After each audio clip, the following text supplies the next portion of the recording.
Allah mau dibunuh, ya. Ketika mau dibunuh, misalnya ketika Rasulullah SAW melakukan hijrah pertama bersama Sayyidina Abu Bakar radhiyallahu anhu, pada saat itu malamnya dimusyawarahkan supaya dia mau dibunuh, maka yang tidur di tempat tidurnya adalah Sayyidina Ali alaihi salatu wassalam.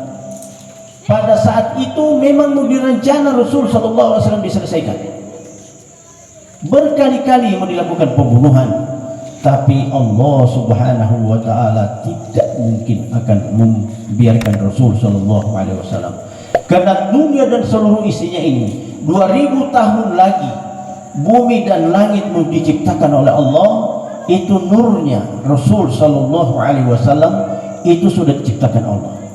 Nabi menyampaikan fajuzu ana, seperdua untuk saya dan seperdua untuk Sayyidina Ali karamallahu wajh. Makanya itu Nabi menyampaikan ana madinatul ilmi wa aliyun babuha, saya gudangnya ilmu tentang dunia dan akhirat, kemudian pintunya adalah Ali karamallahu wajh alaihi salatu wassalam. Jamaah yang dimuliakan Allah subhanahu wa ta'ala, maka oleh karena itu perbuatan yang kita lakukan pada kesempatan malam hari ini, kita tahlil ini halala yuhallilu tahlilan, mengucapkan kalimat thayyibah la ilaha illallah, tidak ada Tuhan selain Allah. Ini kalimat ini ketika dia diucapkan dengan ikhlas, maka bergoyang arsy-Nya Allah subhanahu wa ta'ala.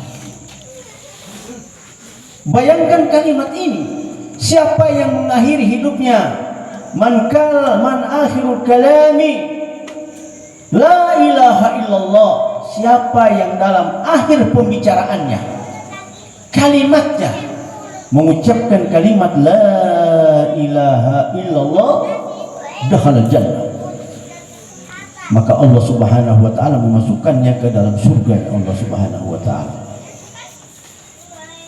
Jamaah yang dimuliakan Allah subhanahu wa ta'ala, maka oleh karena itu tahlil ini insya Allah mari kita laksanakan terusnya, jangan dilepasin tahlil, jangan.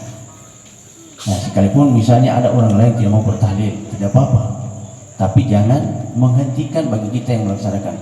Habib Idrus bin Salim al-Jufri al-alimul allama al-bahrul fahama, orang yang berilmu di atasnya orang yang berilmu, dan pemahamannya seperti lautan yang tidak ada tepinya. Dia melakukan yang namanya tahlil ini. Kemudian guru Kiai Haji Abdurrahman Ambudoleh, pendiri Darud Da'wah Irsyad, Kiai Haji Abdurrahman Ambudoleh melakukan yang namanya tahlil.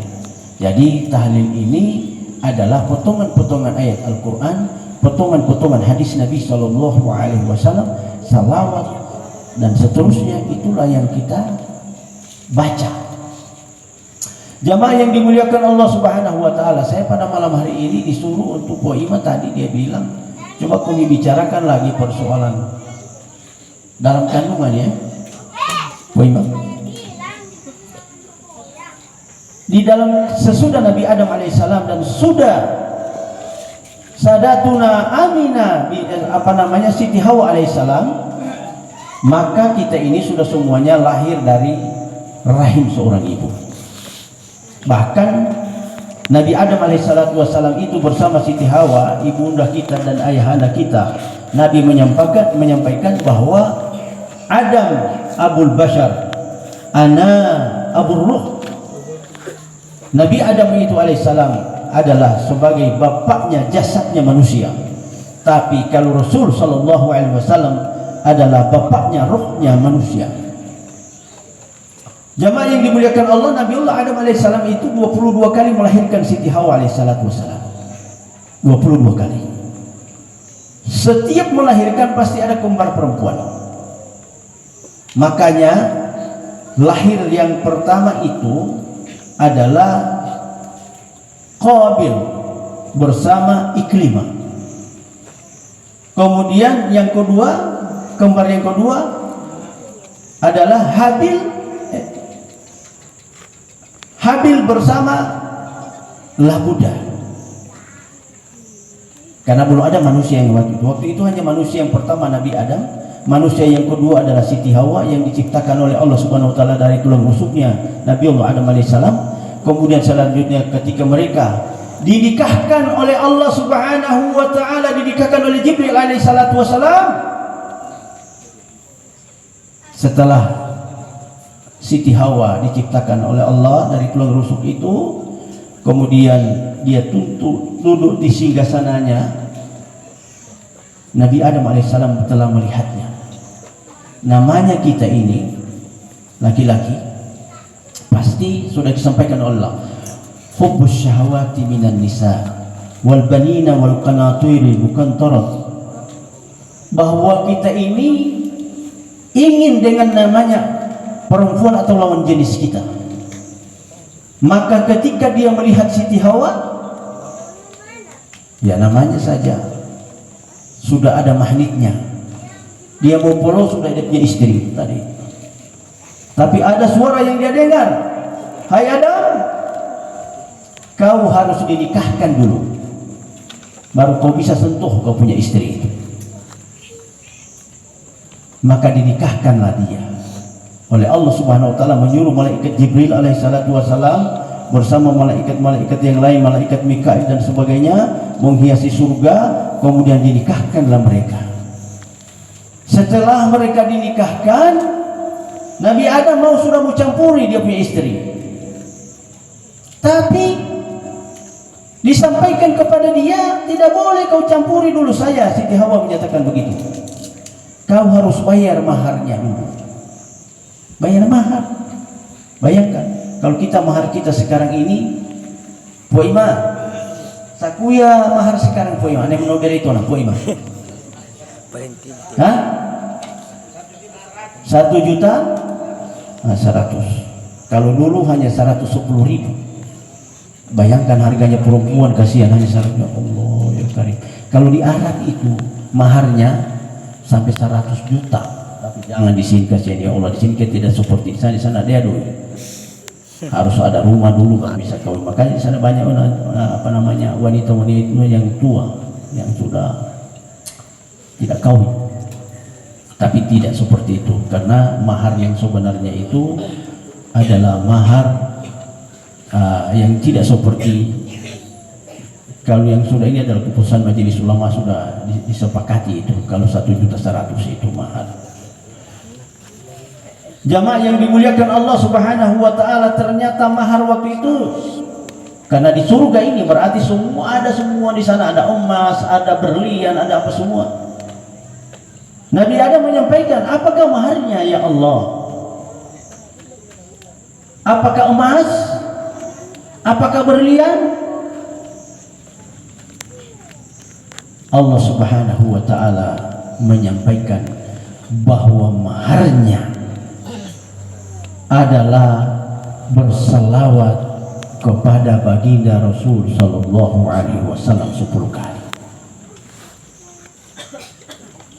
Nabi Adam menyampaikan, berarti sudah ada manusia sesudah saya, sebelum saya. Sementara saya katanya, ya Allah, saya manusia yang pertama. Benar bahwa engkau adalah manusia pertama secara jasadi, jasadmu sudah ada, tapi roh yang ditiupkan ke dalam jasadmu itu adalah roh dari saya, yang dari nurnya yang saya berikan kepada baginda Rasul sallallahu alaihi wasallam, yang nanti jasadnya nanti akan lahir daripada sulbi-sulbimu. Makanya Habib Idrus bin Salim Al-Jufri mengajarkan, guru Kiai Haji Abu Rahma Amudala yang mengajarkan, setiap kita habis sholat maghrib, setiap kita habis sholat subuh, kita dianjurkan berselawat 10 kali. 1 kali kita berselawat sama dengan nanti dibalas oleh Allah salawat ataupun salam kepada kita 10 kali. Berarti kalau 10 kali sama dengan 100 kali kita mendapatkan salam dari Allah dan Rasul sallallahu alaihi wasallam. Tapi sekarang ini di pentaku puak iman tidak ada lagi besiale. Tidak ada lagi. Habis itu assalamualaikum warahmatullahi, assalamualaikum warahmatullahi. biasanya kita tinggal berdoa masing-masing. Nah, tidak lagi berdoa, apalagi bersalawat, so tidak. Padahal ini adalah wujud daripada kalau kita mengamalkan salawat 10 kali saja, habis maghrib, habis isya, habis subuh, itu berarti kita sama dengan mengamalkan atau mengingatkan kembali bahwa halalnya Siti Hawa berhubungan dengan kita punya Abul Bashar, datuk kita, bapaknya manusia, Sayyidina Adam alaihissalatu wassalam, itu adalah berselih dengan harganya, bersalmaharnya, bersalawat 10 kali kepada baginda Rasul sallallahu alaihi wasallam, barulah halal Siti Hawa alaihissalatu wassalam berhubungan dengan Nabiullah Adam alaihissalam.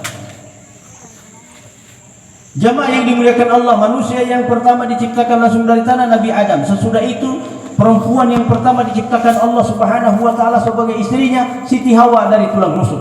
Kemudian selanjutnya daripada itu tadi itu yang kelahirannya 22 kali, kemudian kembar-kembar. Pada saat itu syariat agamanya tidak boleh kembar sama dengan kembar, maka kawin. Misalnya seperti Habil, kembarnya Labuda. Labuda ini menurut dalam riwayat itu pace-nya agak kurang bagus menurut pandangan mata. Kemudian kalau yang namanya Habil, yang adanya ini kembarnya berkembar dengan kembar dengan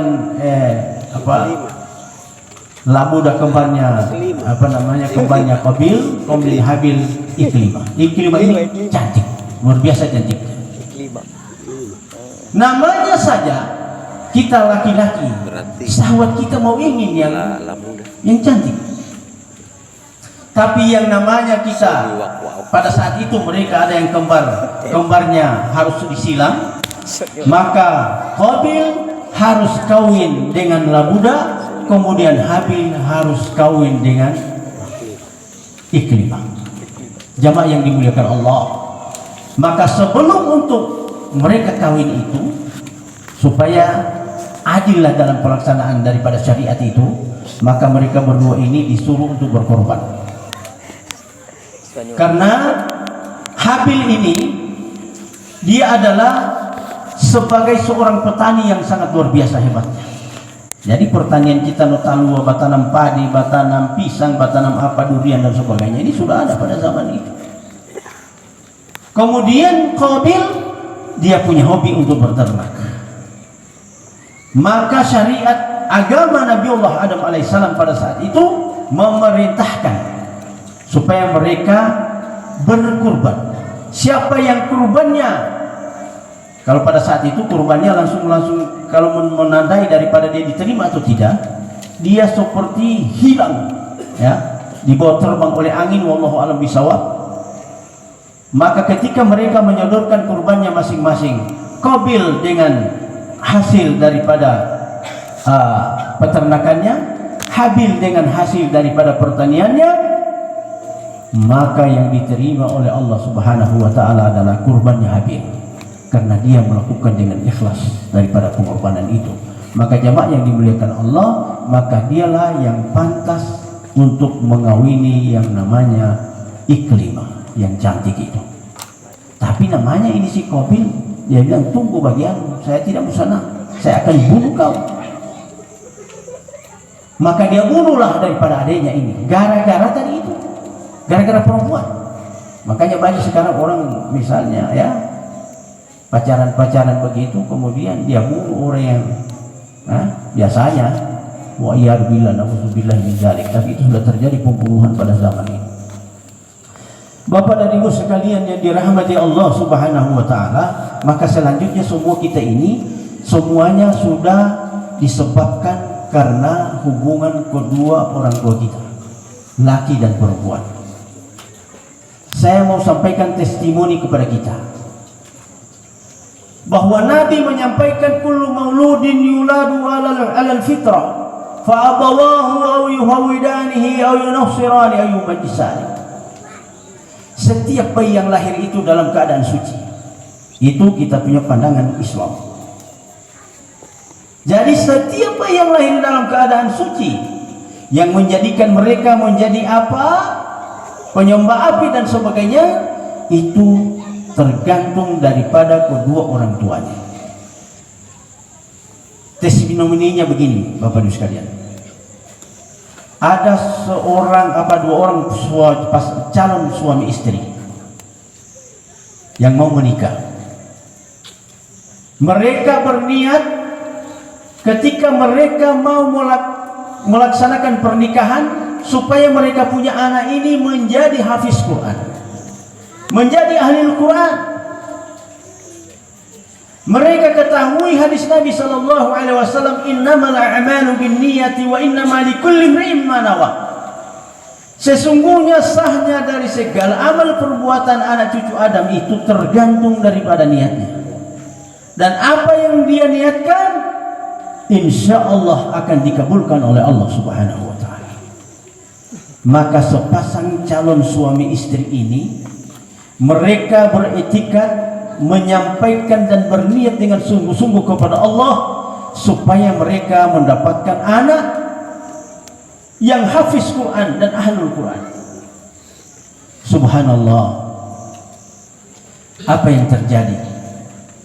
Begitu si ibu ini, calon ibu, setelah mereka ijab dan kabul, maka si ibu ini mulai mengidam. Begitu dia mengidam, setiap hari minimal dia bacakan Al-Quran untuk dihadiahkan kepada calon janin yang di dalam kandungan ini. 9 bulan 10 hari setiap hari dihadiahkan Quran kepada janin di dalam kandungan ini. Tentu kita tanya dulu, kira-kira Pak siapa dulu kita nih? Siapa kita? Siapa nih? Namanya kita siapa? Hah? Pak Umar. Pak Umar, kalau istri kita dulu kalau waktu mengidam itu dia apa yang dia suka? Yang asam-asam atau manis? Asam ya, asam. Istriku juga begitu. Mungkin yang lain juga begitu. Mungkin yang di sini mungkin yang manis-manis. Tapi yang tadi ini, anak ini namanya Muhammad Husain Tabatabai. 9 bulan 10 hari. Ini si ibu setiap hari dihadiahkan Al-Quran minimal 1 juz. Ternyata jamaah yang dimuliakan Allah, mungkin dia juga meminta juga yang asam-asam, tapi tetap dia lawan itu, dia hadiahkan Al-Quran. Dulu saya punya istri ini kan sudah lama saya baca buku ini. Saya suruh saya punya istri ini supaya dia baca Quran itu dihadiahkan kepada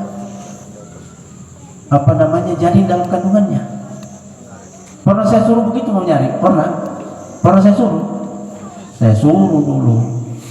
Hanya kalau sudah datang marahnya Pak Umar, dia pukul bolpinan lantai. Masya Allah, karena marahnya. Padahal itu taktiknya setan, iblis laknatullah. Tidak mau dia, karena Nabi SAW tidak pernah berbohong. Apa yang kau niatkan pasti itu yang kau dapat. Dan setiap bayi yang lahir dalam keadaan suci, terserah kita menjadikan apa dia. Itu tadi Muhammad Husain Tabatabai, begitu dia dilahirkan oleh ibunya, 2 bulan, 2 tahun, 4 bulan, dia sudah hafal Al-Quran 5 juz. Masya Allah. Ini Arif, itu saya punya anak itu di sana, namanya Mama Arif yang tua itu. Muhammad Arif, kau sudah berapa juz kau hafal Arif? Arif?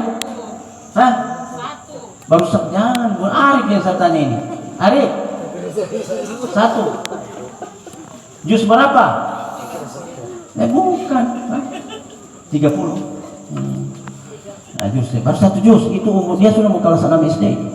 Muhammad Husain Tabatabai baru 2 tahun 4 bulan. Ingat ini Bu. Jadi kalau ada yang masih punya rencana punya anak, atau yang tinggal dia punya cucu, dia anak daripada anaknya, tinggal dia punya cucu, coba insya Allah dibalik dengan arti-artinya. 2 tahun 4 bulan dia lahir ini Muhammad Husain Tabatabai ini sudah hafal 5 juz. Begitu dia 6 tahun dia sudah hafal semua Al-Quran bersama dia punya arti, bersama tafsirnya. Tafsirnya ini jamaah yang dimuliakan Allah Subhanahu wa taala, asbabun nuzul, sebab-sebab turunnya ayat Al-Quran. Semua dia hafal semua. Ketika ini anak diuji oleh ulama-ulama besar Timur Tengah, mereka menyampaikan bahwa ini anak termasuk 8 keajaiban dunia. Karena keajaiban dunia ini di antaranya Candi Borobudur, kemudian Ka'bah. Keajaiban dunia itu kita tidak tahu bagaimana asal muasalnya, bahwa semua itu terjadi seperti itu. Seperti Candi Borobudur itu dulu itu belum ada semen. Kenapa dia seperti itu? Begitu juga itu Ka'bah yang sampai saat ini sangat luar biasa. Ternyata itu juga turun langsung dari langit, yang diturunkan oleh Allah Subhanahu wa taala pada zamannya Nabi Ibrahim alaihissalatu wassalam. Jemaah yang dimuliakan Allah Subhanahu wa taala, ternyata 4 bulan 10 hari janin di dalam kandungan seorang ibu itu sudah ada ruhnya. Sudah ada ruhnya. Sudah ditiupkan oleh Allah Subhanahu wa taala ruh itu ke dalam jasad seorang janin yang ada di dalam kandungan seorang ibu. Fa iza sawaituhu wa nafakhtu fihi min ruhihi faqa'u lahu sajidin. Maka ditiupkanlah ruh itu ke dalam jasad kita ini, kemudian pada saat itu juga para malaikat-malaikatnya Allah Subhanahu wa taala mengadakan sujud penghormatan, kecuali iblis la'natullah alaihi yang menolak. Jamaah yang dimuliakan Allah Subhanahu wa taala, dibuktikan oleh ilmu pengetahuan, ternyata menurut ilmu jiwa, usia janin di dalam kandungan seorang ibu itu sudah bisa menangkap apa saja yang dipikirkan, apa saja yang dikatakan, apa saja yang disebutkan oleh seorang ibu yang sementara mengandung tadi. Lagi-lagi yang saya mau sampaikan bahwa sesungguhnya iblis la'natullah alaihi tidak suka untuk jadi kita punya anak yang di dalam kandungan ini ketika dia lahir jadi soleh dan soleha. Makanya kalau ibu itu pantas kalau dia sementara hamil atau mengandung, marahnya itu kira-kira kalau pertama dia waktu masih cewek marahnya mungkin 50%, ketika dia sementara hamil marahnya menjadi 360 derajat. Iya. Ada orang yang hamil, ada teman saya sudah almarhum, dia almarhum Michael. Itu dia punya istri, kalau dia mau hamil dia tidak mau lihat orang, hanya mau tidur di bawah ranjang, di bawah ranjang, di bawah nulit seperti yang terang-terang, tidak mau dia tidur di bawah ranjang. Dengar orang punya suara takut. Ada juga orang hamil, dia ambil itu tai ayam yang ambil. Ya nanti itu yang apa? Ya cium-cium. Ada itu. Ada. Tapi tiada ibu-ibu di sini. Ibu-ibu di sana di Kalikoa. Ada juga maunya dia cium-cium kekeknya dia punya suami. Ada. Ya ada di sini juga, orang di sana semua itu.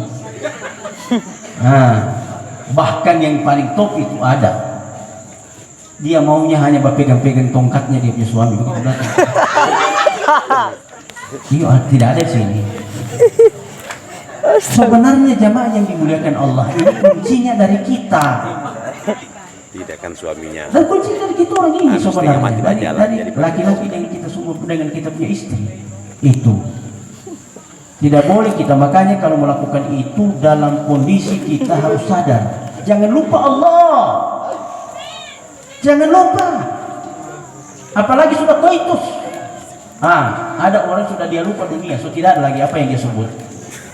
Sebenarnya pada saat itu kembalikan pemikiran yang baik, hati yang bersih dengan mengucapkan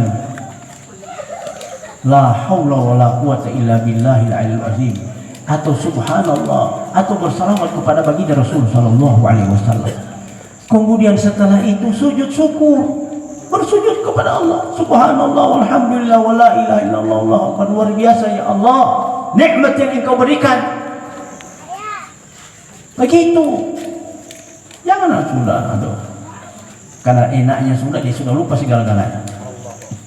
Jamaah yang dimuliakan Allah Subhanahu wa taala, maka oleh karena itu ini alam syahadat ini di sini sekarang ini Begitu kita sudah meninggal dunia, ada orang yang bilang, oh tempat peristirahatan terakhir. Siapa yang bilang istirahat terakhir di kubur itu? Dikubur, sesudah dikubur nanti ada namanya padang mahsyar. Apa itu padang mahsyar? Padang mahsyar itu setelah bumi dan langit, 18.000 jenis makhluk Allah Subhanahu wa taala yang ada di bumi dan di langit ini semuanya diperandakan oleh Allah Subhanahu wa taala. Itu namanya kiamat. Pada saat itu manusia akan dibariskan. 18.000 jenis. Kurang lebih barisannya 35 baris atau 83 baris. Ada beberapa riwayat hanya 5 baris. Yang orang-orang yang disentuh oleh air wudhu, tubuhnya akan memancarkan lampu sorot, semacam lampu sorot. Ini kita punya kepala yang kena air wudhu, kita punya telinga disentuh oleh air wudhu, kita punya tangan disentuh oleh air wudhu, kita punya kaki yang disentuh oleh air wudhu. Ini semuanya akan memancarkan cahaya. Artinya kalau orang yang di dunia ini yang tidak pernah ambil air sembahyang, maka yakinlah dia tidak punya lampu nanti di padang mahsyar itu. Subhanallah.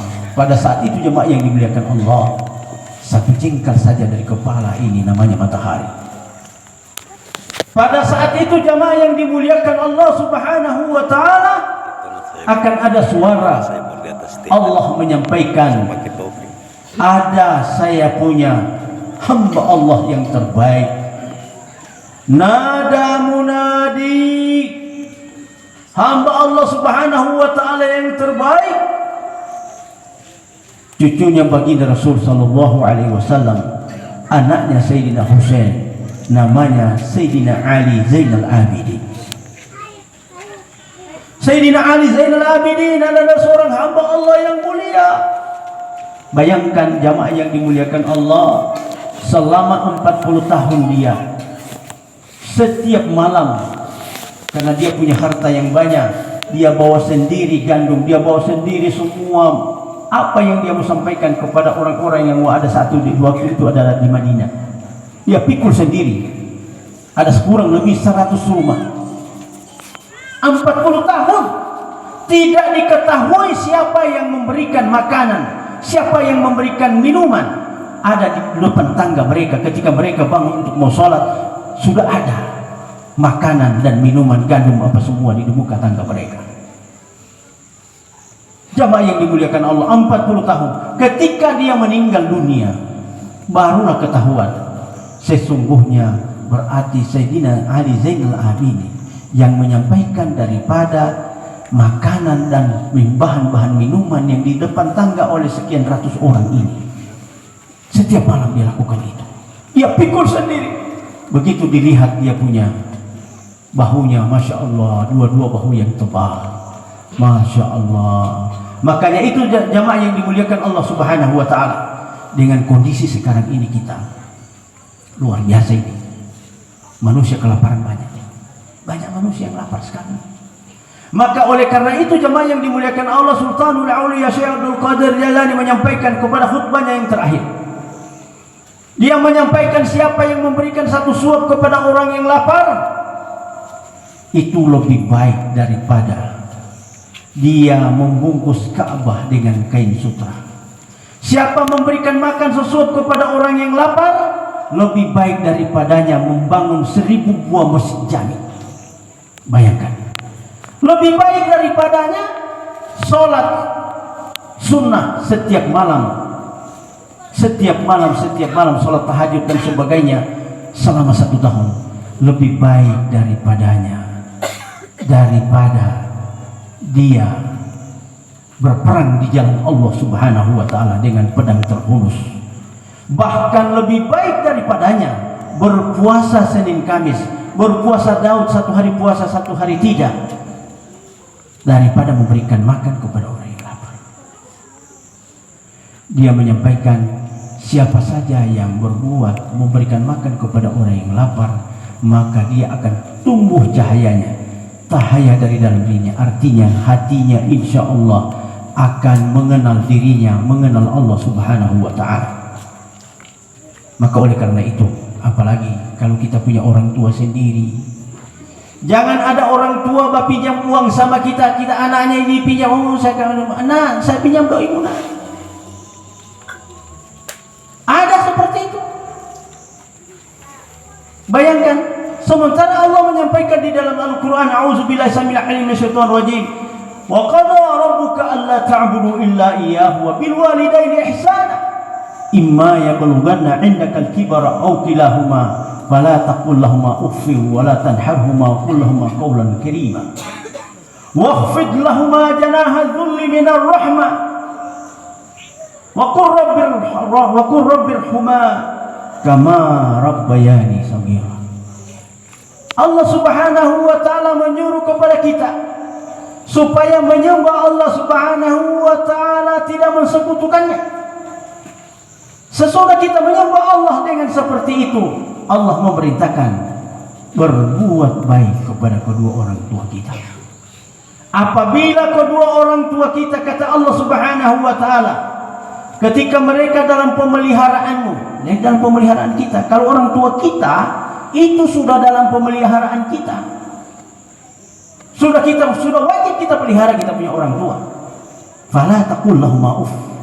Jangan sekali-kali kalian mengatakan kata-kata yang kasar kepada mereka. Wala tanharhumā. Jangan kamu menghardik keduanya. Wa qul lahumā qawlan karīmā. Katakan kepada mereka kata-kata yang baik.